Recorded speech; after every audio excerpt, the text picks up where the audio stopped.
Today's review is going to be on my 5502.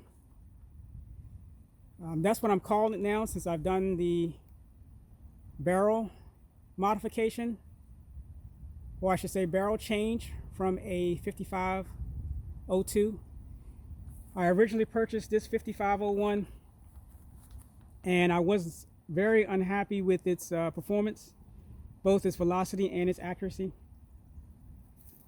And I actually thought about just getting rid of it, but I kept it, and I was hoping to see if I could find a 5502, and they're like really difficult to come by.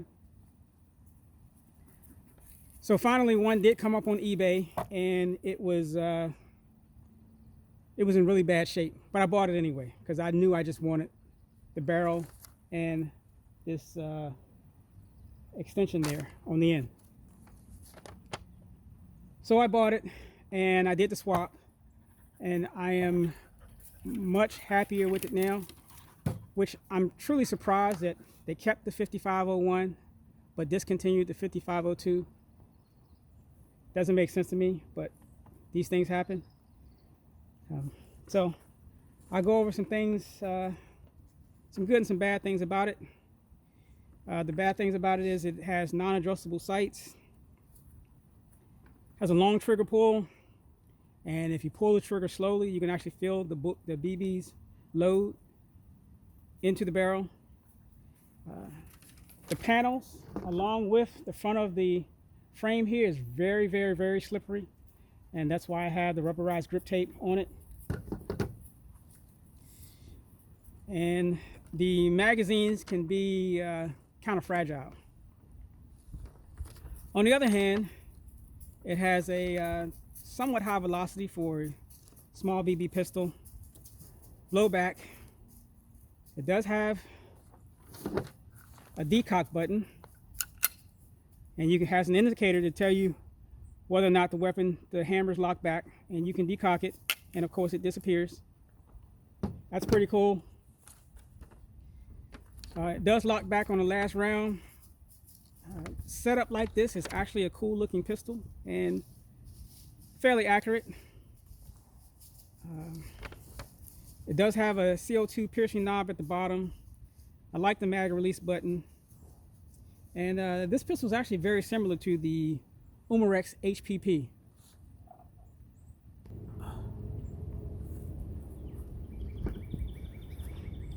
So it does have a rail at the bottom on the optics mount. Has two rails, one on each side. Again, it's a pretty cool looking pistol. The actual 5502s, I think their frame is like an olive colored or something like that. Other than that, it's basically the same thing. The right grip removed for the CO2 cartridge. Again, it does have last round hold open, and it has a safety, which I never use. I mean, trigger pulls long enough, and it actually has the way the grip feels, it really feels really good, but although very slippery. So again, that's why I added the rubberized grip tape in the front. I have a piece here which kind of cut to fit this the way the grip is, and I have another one here. And that's all that was needed for me to actually get a good purchase on this gun, was here in these two sides right there. So next up, I'll be doing a velocity test, again for both the velocity and the accuracy in shooting. For this gun, I'll be using the Daisy match grade BBs.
So I'll be firing 10 shots at 10 yards, and we'll see what that looks like.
Had a little gust there, so I tried to pause it.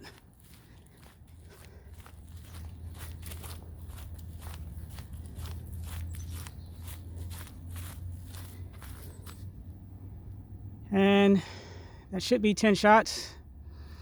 I don't know if I can count that. 1, 2, 3, 4, 5, 6, 7, 8, 9. And I guess the other one is in there somewhere.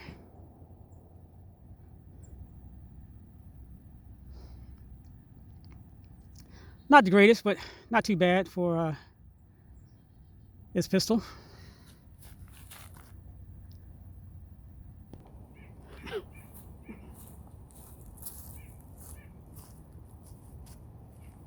So from the cone to the first target is 11 yards, and from the cone to the second target is 22 yards.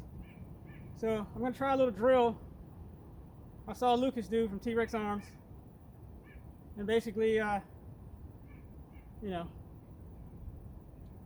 all the targets, take your time, shorter distance target, speed up. We'll see how we do on this breezy day.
I don't know what was up with the magazine falling out of the gun.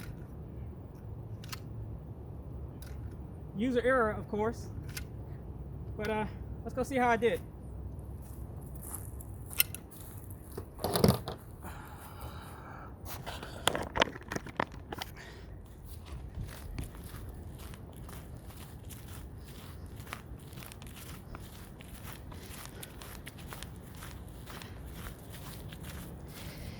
So that's the first target, of course.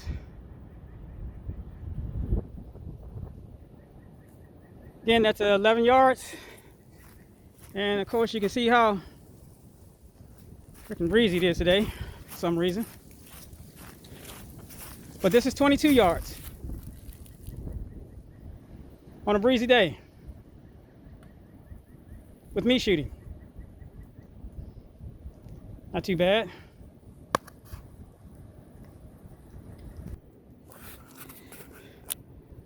So in conclusion on the 5502, if you can find one, again, I'd recommend it. 5501 I didn't care for it.